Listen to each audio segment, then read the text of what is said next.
The old man dived into the water again. Now he came up with a silver axe. No, that's not mine either, the woodcutter said. On the third time, the old man came out holding Ivan's blade. বৌমা, এত রাত জেগে জেগে তুমি এখনো বই পড়ছো? তুমি যে মাছ ভাজা ভাত খেতে চেয়েছিলে, আমি যে ঘরে খাবারগুলো রেখে গিয়েছিলাম সেভাবেই এখনো পড়ে আছে। না খেয়ে এভাবে রাত জেগে থাকলে তোমার তো শরীর অনেক অসুখ দেখা দেবে মা। নিজের শরীরের উপর একটু যত্ন নেও বৌমা, তারপর সব হবে। মা, আপনি আমাকে নিয়ে আর একদমও চিন্তা করবেন না, আমার শরীরে কোনো অসুখ হবেই না। বলছি মা, আপনি তো আমার শাশুড়ি মা, কিন্তু এত ভালোবাসা দিচ্ছেন আমায় যেন আমি আমার মাকে নতুন করে পেয়েছি এই বাড়িতে এসে। আসলেই মা, আমি অনেক সৌভাগ্যবতী একটা বউ যে আপনার মতো এরকম একটা শাশুড়ি মা পেয়েছে। এরকম একটা মায়ের মতো শাশুড়ি মা আমি পেয়েছি, তার জন্য আপনাকে অনেক অনেক ধন্যবাদ মা। বলছি মা, আমার জন্য আর একদম চিন্তা করবেন না, আমি এই পৃষ্ঠাটা পড়েই খাবারগুলো খেয়ে ঘুমিয়ে পড়ব।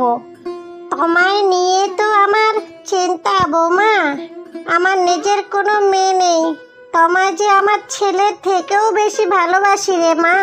সেটা কি আর নতুন করে বলতে হয় মা? আপনি আমাকে সব সময় এত খেয়াল রাখেন যে আমার স্বপ্নের সামনে কেউ আর বাধা দিতেই পারবে না। আমি আমার স্বপ্ন পূরণ করার শেষ পর্যন্ত লড়েই যাব মা। আমি চাই রে মা, তুমি সব সময় তোমার স্বপ্ন পূরণ করো।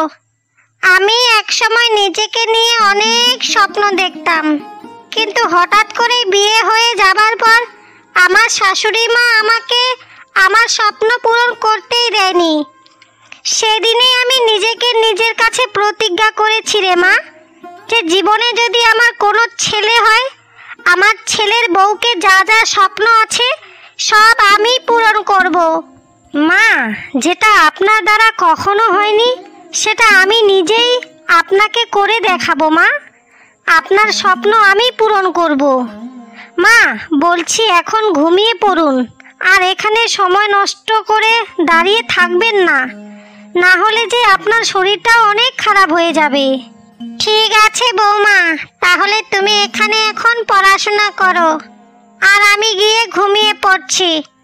আর হ্যাঁ রে মা, শোন, তোমার যখন যেটা প্রয়োজন হয় তুমি নির্দ্বিধায় আমাকে বলিও।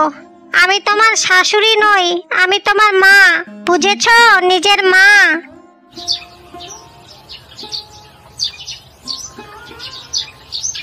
কি রে সোমা, তোরা একটা খবর জানিস রে? আমাদের গ্রামে তো এক শিক্ষিত বউ এসেছে, যে সারাদিন শুধু কাজকর্ম ফেলে শুধু বইয়ের পাতা উল্টায়, ঘর থেকে বের হতেই চায় না। যেখানে পুরো গ্রামের বউরা একসাথে নদীতে এসে থালা বাসন মাজে, পানি নেয়, সেখানে সে ঘরে বসে বসে শুধু পড়াশোনাই করে। ঢং দেখলে বাঁচি না, মনে হয় কি যে কি বিদ্যাসাগর হয়ে গেছে। তা কে জানে? তুই কার বউয়ের কথা বলছিস রে? আমি তো কিছুই বুঝতে পারছি না তোর কথা। কিছুদিনের জন্য বাপের বাড়ি গেলাম, এর মধ্যেই এত কিছু হয়ে গেল। আমাকে তুই সবটা খুলে বল তো, কি হয়েছে? কে আবার পড়ে পড়ে বিদ্যাসাগর হয়ে যাচ্ছে? আমিও তো একটু শুনি, তুই বল। আর কে হবে রে? ওই মানিকের বউ আছে না, ওই দিন রাতে পড়ে পড়ে বিদ্যাসাগর হয়ে যাচ্ছে। মেয়ের কি ভাব, নতুন বউ হয়ে এসেছে, 2 মাস হয়ে গেল, কিন্তু একদিনও ঘর থেকে বের হয়নি, কারোর সাথে কোনো কথাও বলে না। ওই মানিক বেটাকে আর কোনোদিন আমি সামনে পাই, এমন কথা বলবো যে আর কোনোদিন আমাদের সামনে এসে আর তার মুখেই দেখাবে না। বর হচ্ছে কৃষক, আর সে বউ এনেছে বিদ্যাসাগর। তাই নাকি রে? আমাকে ছাড়া এই গ্রামে এত কিছু হয়েও গেল। তাহলে তো ওদের বাড়িতে একদিন যেতেই হচ্ছে। শোন রে তোরা, বিকেলে সবাই একটু আসিস। ওদের বাড়িতে গিয়ে কিছু কথা শুনিয়ে আসবো। ঘরের বউ থাকবে বউয়ের মতো। এত পড়াশোনা করে কি লাভ? ওই মেয়ে পড়াশোনা করে কি যে হবে সেটা তো আমরা ভালো করেই জানি। তোরা শুধু দেখতেই থাক ওই বউয়ের সংসারে আমি কিভাবে আগুন জ্বালাই। সেটা তুই কোনো দিনও পারবি না রে। ওই মানিকের মা ওই বউকে এত সমর্থন করেছে, বৌমা ছাড়া সে তো কিছুই বোঝে না। সে শুধুই মানুষের বাড়িতে বাড়িতে বলে বেড়ায় যে আমার বৌমা পড়াশোনা করতে চায়, আমার বৌমা এ হতে চায়, আমার বৌমা সেই হতে চায়। সে আদেও কি এটা হতে পারবে? আর মানিকের মা আমাকে এটাও বলেছে যদি তার বউ পড়াশোনা করে একদিন কিছু হতে পারে সেটাতে সব থেকে খুশি নাকি ওই হবে। এখানে চাইলেও তুই কিছুই করতে পারবি না রে।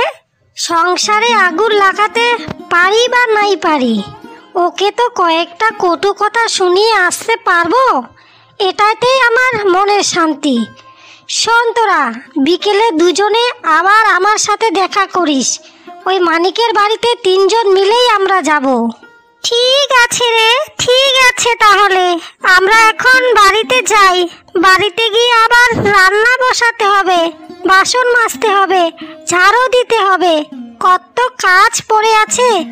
তোর বেশি কাজেই নেই, সব কাজে তো তুই তোর শাশুড়িকে দিয়ে করাস।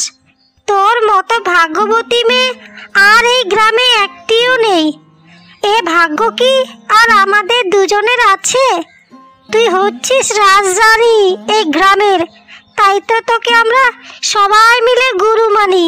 তুই হচ্ছিস আমাদের একমাত্র গুরু, আর আমরা তোর সবাই শিষ্য রে।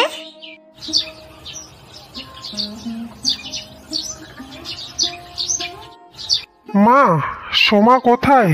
ওকে তো আমি কোথাও দেখতে পাচ্ছি না। সে তো বিয়ে হওয়ার পর থেকেই বাড়ির কোনো কিছু কাজেতে হাতেই দেয় না। সারাদিন ঘরের ভিতরে বসে বসে কি যে করে। আজকে বাড়িতে আসার সময় রাস্তাতে 3 বৌদি মিলে আমাকে কত কথাই না শুনিয়ে দিল। আমি তো এরকম মেয়ে কখনোই বিয়ে করতে চাইনি মা। সে যে সারাদিন শুয়ে বসে থাকে। তুই চুপ কর মানিক। আমার বৌমাকে নিয়ে যদি আর একটাও কথা বলেছিস তো তোর ওই মুখটা আমি ভেঙেই দেব। বৌমার মতো শিক্ষিত একটা মেয়ে সব সময় ঘরের কাজ করেই সময় নষ্ট করবে নাকি? তারও তো স্বপ্ন বলতে কিছু আছে। তুই বৌমার স্বামী হয়েও আজকে এ কথা বলতে পারলি? বিয়ের পর শ্বশুর বাড়িতে এসে মেয়েদের সংসার সামলাতে হয় মা, নাকি বই পড়তে? তুই বৌমাকে পড়াশোনা করতে না চাস, কিন্তু আমি বৌমার শাশুড়ি নই। আমি মা হয়ে বৌমার স্বপ্নগুলো সবচেয়ে আগে বেশি গুরুত্ব দিচ্ছি। তাই আমার বৌমার স্বপ্ন পূরণ আমিই করব। ওকে কি পড়াশোনা করার খুব দরকার ছিল মা? ঘরের বউদের এত পড়াশোনা করিয়ে লাভ কি? তার মধ্যে বাইরে গেলেই লোকের কত কথা শুনছি আমি। আমার আর এসব ভালো লাগে না মা। এসব তুমি তোমার বৌমাকে বলো যে পড়াশোনা ছেড়ে দিতে। ওকে বলো সংসারের দিকে একটু মনোযোগ দিতে। আর কত এসব কাহিনী প্রতিদিন করবে ও? মানিক, তুই কি প্রতিদিন কাজ করে না খেয়ে থাকিস? তোকে কি আমি খাবার দিচ্ছি না? এত কথা বলিস কেন রে? তুই জীবনে আমার কত স্বপ্ন ছিল যে ভালো করে পড়াশোনা করাবো, তোকে বড় চাকরিতে পাঠাবো, কিন্তু তা তো আমার কপালে ছিলই না। চাইলেও কি এসব পাওয়া যায় নাকি? তোকে যখন স্কুলে ব্যাগ কাঁধে দিয়ে স্কুলে পাঠিয়েছি, সেখানে তুই স্কুলে না গিয়ে এদিক সেদিক ঘুরে বেরিয়েছিস। পড়াশোনা করতে আমার ভালো না লাগলে সেটা তো আর জোর করে করতে পারবো না, তাই না মা? তবে মা, পড়াশোনাটা আর কিছুটা করলে হয়তো এখন ভালো অবস্থায় থাকতাম আমি এখনকার বাজারে। কিন্তু মা, তুমি এখনো আমার পড়াশোনা নিয়েই পড়ে আছো। ছেলেদের পড়াশোনা আর মেয়েদের পড়াশোনা কি এক? মেয়েরা বিয়ের আগে একরকম থাকে আর বিয়ের পর আরেক রকম থাকে। তোর পেটে যদি এক রতিও বিদ্যা বলতে কিছু থাকতো তাহলে তুই আজকে আমাকে এরকম কথা কখনোই বলতিস না। যা বলছি যা, আমার চোখের সামনে থেকে তুই দূর হয়ে যা এখনই।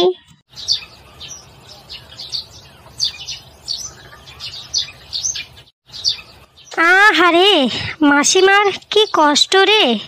ছেলেকে কত শখ করে বিয়ে করিয়েছিল, ভেবেছিল বৌমা সংসারের সব কাজেই করবে।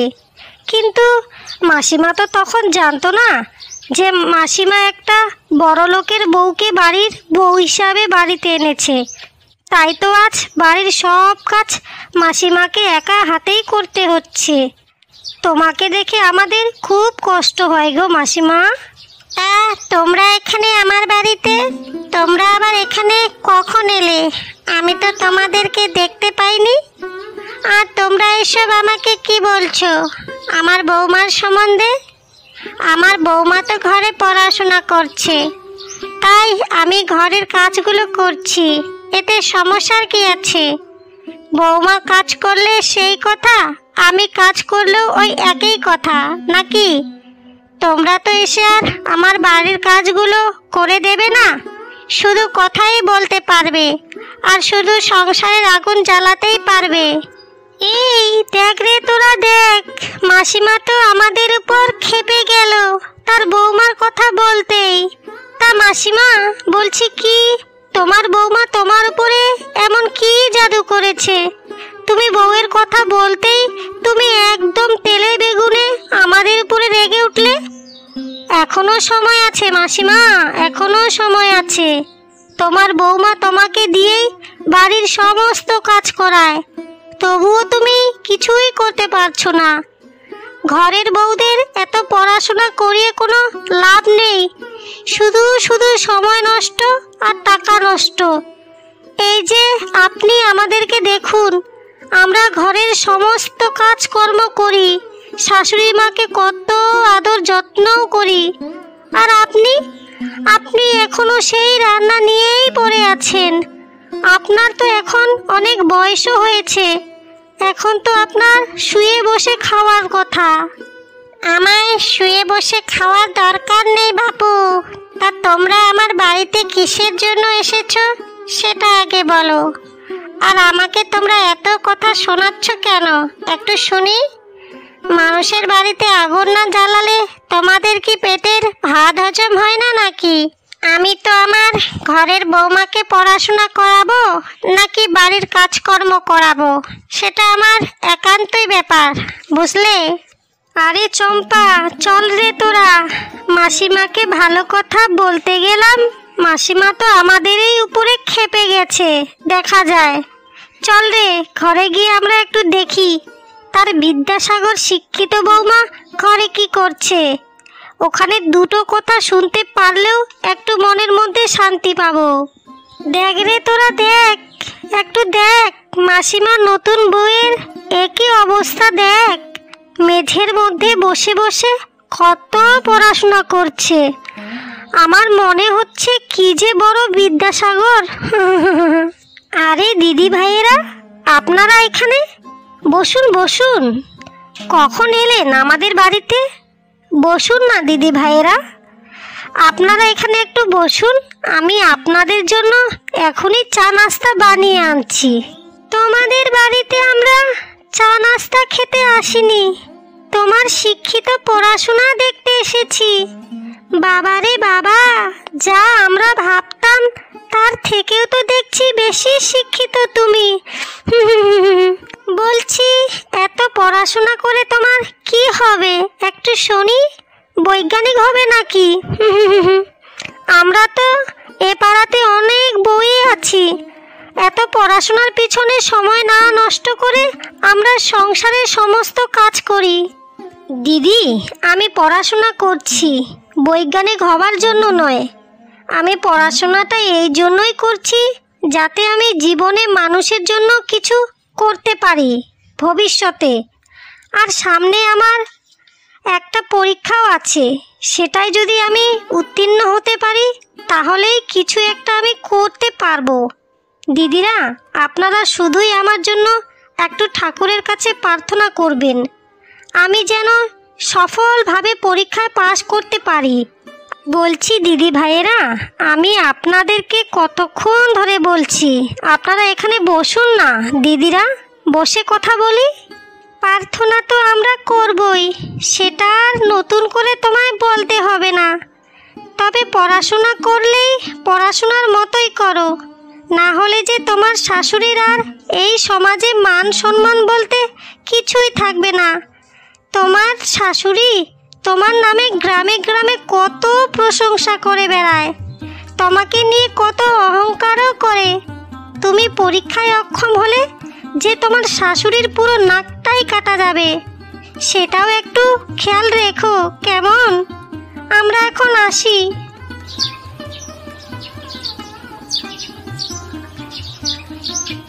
মা, আপনি দেখুন মা, দেখুন আপনার স্বপ্নকে আমি অবশেষে পূরণ করতে পেরেছি মা।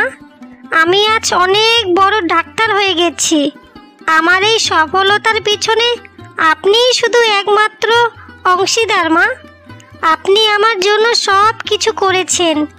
আপনি না থাকলে আর আমাকে সব কিছুতে সাহায্য না করলে আজকে আমি সফল হতে পারতাম না মা। মাগো, আমি আজকে আবারও বলছি, আপনি আমার শাশুড়ি মা নন, তুমি হলে আমার জন্মদাত্রী মা। তুমি আমার জন্মদাত্রী আরেকটা মা। আজ যে আমার গর্বে মুখটা ফুলে যাচ্ছে রে মা। আমি যেটা নিজে কোনোদিন করতে পারিনি সেটা আজ তোর দ্বারা হয়েছে, সেটা তুই আজকে আমাকে করিয়ে দেখাইলি রে মা। আমি আজ এক গর্বিত সন্তানের মারে। কে কোথায় আছো গো? দেখে যাও, দেখে যাও, আজ আমার মেয়ে বড় ডাক্তার হয়েছে। তুমি আমাকে ক্ষমা করে দিও গিন্নি। তোমার এরকম প্রতিভা আর মেধাবী আমি কখনোই মূল্য দিইনি। আমি সবসময় এটাই ভেবেছিলাম যে ঘরের বউদের পড়াশোনা করায় আর কি হবে, তারা তো কোনো কিছু করতেই পারবে না কোনো দিনও। কিন্তু আজকে তুমি তা হয়ে দেখিয়েছো গিন্নি। তুমি আসলেই অনেক মেধাবী। আমাদের সমাজে এই একটাই সমস্যা যে বিয়ের পর বউদের পড়াশোনা করতে দেওয়া হয় না, কিন্তু মানুষ এটা মেনেই নেয় না যে বিয়ে করলেই মেয়েদের জীবন শেষ হয়ে যায় না, বিয়ের পরেও পড়াশোনা করে নিজের পায়ে দাঁড়ানো যায়। হ্যাঁ রে মা, আজ তোকে দেখেই এই সমাজের 2-4টে মেয়ে নিজেকে নিজের পায়ে দাঁড়ানোর চেষ্টা করবে। এখন তুমি ঘরে চলো মা, তোমার জন্য আজকে কষা কষা করে কচি পাঁঠার মাংস রান্না করেছি, সেটা খেয়ে আগে একটু বিশ্রাম করিও, তারপর সব হবে। কিরে, তোরা দেখেছিস মানিকের বউ তো বড় ডাক্তার হয়েছে। আমরা সব সময় ওকে নিয়ে কটু কথা শুনিয়েছি, আর ওর সংসার ভাঙারও অনেক চেষ্টা করেছি, কিন্তু সে তো অবশেষে বড় একটা হয়েই আমাদের দেখালো। তার এই সফলতা আমি কোনো মতেই মেনে নিতে পারছি না। না না না না, কি করা যায় বলো তো? তবে আমি এটা বিশ্বাস করি, সবে তো মাত্র ডাক্তার হয়েছে, আর কিছুদিন যাক, তখন দেখবে ও আর কিছুই করতে পারছে না। আরে বাবা রে বাবা, আর কয়েকদিন শুধু অপেক্ষা কর। ডাক্তার তো সবেই মাত্র হলো, সেটা আমি দেখেই বুঝতে পারছি। তোরা দেখিস, ওই মানিকের বউ কিছুই করতে পারবে না। কত মেয়ে কত বড় বড় ডাক্তার হয়েছে, কিন্তু এখন রাস্তাঘাটে পড়ে পড়ে শুয়ে থাকে। এসব ডাক্তারের কোনোই দাম নেই। পারুর একদম ঠিক কথাই বলেছে। ডাক্তারি কতজনে পড়াশোনা করে রাস্তাঘাটে যে পড়ে আছে, সেটা তো আমরা নিজের চোখে দেখেছি। আমার এক কাকুর ছেলেও বড় ডাক্তার হয়েছিল, এখন গিয়ে দেখ, দুবেলা ঠিক মতো খাবার কপালেই জুটে না। মানিকের বউয়ের ওই একই অবস্থা হবে, তোরা দেখিস। তোমার ওই কাকুর ছেলের মতনই হবে। দেখিস তোরা, মানিকের মা ওই ডাক্তার বউয়ের শাশুড়ি কি সুন্দর নেচে নেচে মানুষকে শোনাচ্ছে। আমার মনে হচ্ছে কি যে তার বৌমা হয়ে গেছে, তার আমাদের বোঝাতেই পারছে না কোনোভাবেই। এইসব আদিক্ষেতা দেখলেই আমার পুরো গাটা একদম জ্বলে যায়। আরে আর একটু ধৈর্য ধর, এত উত্তেজিত হইস না। কিছুদিন তো আগে যেতে দে, তখন তুই এসে দেখবি এই ডাক্তারি কোথা থেকে যে কোথায় গিয়েছে তা আমরা কখনো বলতেই পারবো না। এটাই যেন হয় রে, তোর মনের কথা সত্যি হোক। এখন ডাক্তারি পাশ করেছে, দেখবি তাদের শরীরে এত অহংকার আসবে যে মানুষকে মানুষই মনে করবে না। এইসব ডাক্তারি ফাক্তারি আমাদের কাছে কোনো দাম নেই, বুঝেছিস তোরা?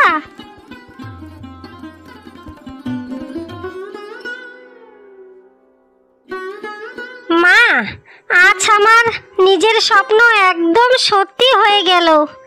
আমি ছোটবেলা থেকেই ভাবতাম যে আমি আমার গ্রামেই একটা হাসপাতাল বানাবো, যে গ্রামের হতদরিদ্র মানুষেরা বিনামূল্যে চিকিৎসা করাতে পারবেন। আজ আমার সেই স্বপ্ন সত্যি হলো মা। আমি আমার নিজের অর্থে এই হাসপাতালটা আজকে বানিয়েছি। বৌমা, তুমি শুধু ঘরেই নও, এই পুরো গ্রামেরই গর্ব।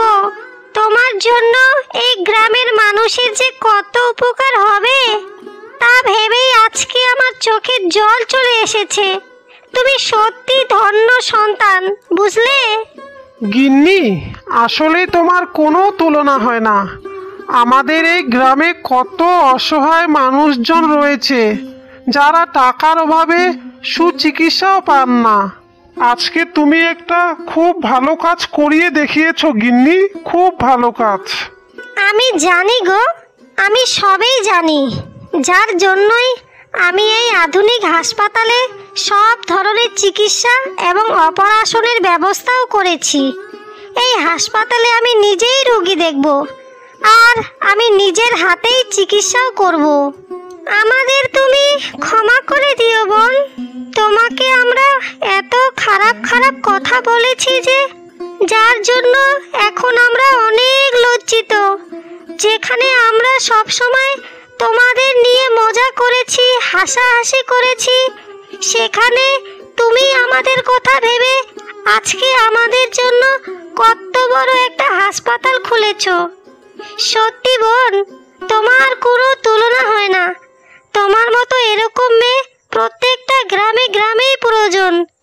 তুমি এবারের মতো দয়া করে আমাদের ক্ষমা করে দাও বোন। তুমি যদি আমাদের ক্ষমা না করো তাহলে আমরা নিজেদের কখনোই ক্ষমা করতে পারবো না। আরে না না দিদি ভাইয়েরা, আপনাদেরকে আমার কাছে এভাবে আর ক্ষমা চাইতে হবে না। আপনাদের কথায় আমি কোনোদিনও কোনো কষ্টই পাইনি। আর হ্যাঁ দিদি ভাইয়েরা, একটা কথা সত্যি, আপনারা যদি সেদিন আমাদের বাড়িতে এসে না কিছু বলতেন তাহলে হয়তো আমি আজকে এই জায়গায় পৌঁছাতেই পারতাম না। আমরা শুধুই তোমাকে নিয়ে অনেক কটু কথা শুনিয়েছি বোন, যেখানে আমরা তোমার নখের যোগ্যতাও রাখি না। আমরাও এখন নিজেকে প্রতিজ্ঞা করেছি যে নিজের পড়াশোনা করব, আর জীবনে কিছু তোমার মতো গরিব মানুষের পাশে থাকব। পড়াশোনা করার জন্য বয়সের কোনো দরকার নেই। আজকেই তোমার মতো বউয়ের এই গ্রামের খুবই দরকার। তুমি হলে আমাদের সকলের অনুপ্রেরণা বোন। তোমরা সবাই মন দিয়ে শোনো দিদি ভাইয়েরা। আরও আমি চিন্তা ভাবনা করেছি যে এই সমাজে যারা যারা অশিক্ষিত বউ মেয়েরা আছে তাদের জন্য একটা আলাদা করে স্কুল খুলব, যেখানে সব বয়সেরই পড়াশোনা না জানা মানুষগুলো ওই স্কুলে পড়াশোনা করবে। তোমরাও ততদিন একটু অপেক্ষা করো, সেখানেই না হয় তোমরা সবাই পড়াশোনা করবে।